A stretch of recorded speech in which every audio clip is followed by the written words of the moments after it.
লোকসভা নির্বাচনের প্রাক্কালে তৃণমূলের সেকেন্ড ইন কমান্ড তথা ডায়মন্ড হারবারের তৃণমূল প্রার্থী অভিষেকের চপারে তল্লাশিতে সরগরম রাজ্য রাজনীতি। মূলত রবিবারে অভিষেক বন্দ্যোপাধ্যায়ের হেলিকপ্টারে হয়েছে আয়কর তল্লাশি, তবে পাওয়া যায়নি কিছুই। তবুও যেন স্বস্তি মিলছে না অভিষেকের।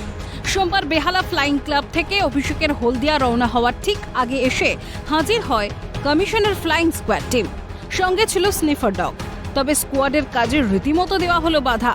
ফ্লাইং ক্লাবের ভিতর ঢুকতে দেওয়া হয়নি এফএসটি টিমকে, বাধা দেওয়া হয় দ্বিতীয় স্কোয়াডকেও। নির্বাচন কমিশন সূত্রের খবর, এফএসটি টিম বেরিয়ে যাওয়ার 5 মিনিটের মধ্যেই ফ্লাইং ক্লাবে আসেন অভিষেক।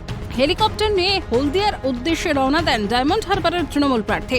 এক্ষেত্রে কমিশনের নির্দিষ্ট গাইডলাইন মেনেই তদন্ত এগোবে, জানালেন অতিরিক্ত মুখ্য নির্বাচনী আধিকারিক অরিন্দম নিয়োগী। ব্যাপারে নির্দিষ্ট গাইডলাইন আছে, সেটা মেনে কমিশনের যে এজেন্সি আছে তারা কাজ করে।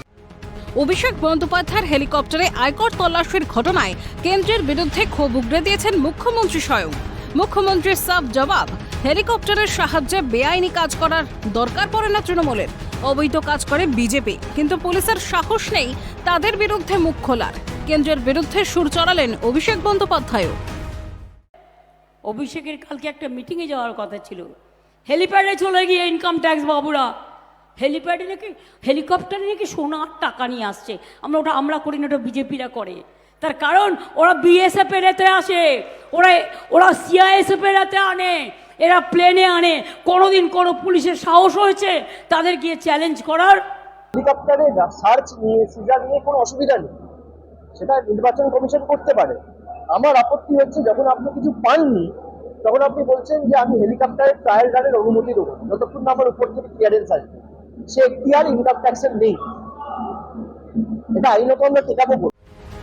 তবে অভিষেকের চপার ইস্যুতে শাসক দলকে তোপ দাগতে ছাড়েননি প্রদেশ কংগ্রেস সভাপতি অধীর রঞ্জন চৌধুরী। তার দাবি, অভিষেকের নামে দুর্নামে কিংবা বেনামে কত হেলিকপ্টার রয়েছে সে ব্যাপারে জানা প্রয়োজন সকলেরই। এরকম কত হেলিকপ্টার আছে, কোথাও খোকাপুর কটা বিমান আছে, এটাও কিন্তু আমাদের জানা দরকার, স্বনামে বেনামে দুর্নামে। তবে চপার তরজায় ধন্দ থেকেই যাচ্ছে। যদি অভিষেকের চপারের সঙ্গে কোনো দুর্নীতির যোগ না থাকে তাহলে কেন এত সুর চড়াচ্ছে শাসক দল? কেনই বা এই ইস্যুতে কেন্দ্রকে তোপ দাগছে খোদ মুখ্যমন্ত্রী? নাকি সত্যিই লোকসভা নির্বাচনের প্রাক্কালে শাসক দলের নয়া দুর্নীতির খোঁজ মিলবে? জবাবের অপেক্ষায় সারা বাংলা। ক্যামেরায় অপূর্ব দেবনাথের সঙ্গে খালিদ জামালের রিপোর্ট, ক্যালকাটা নিউজ।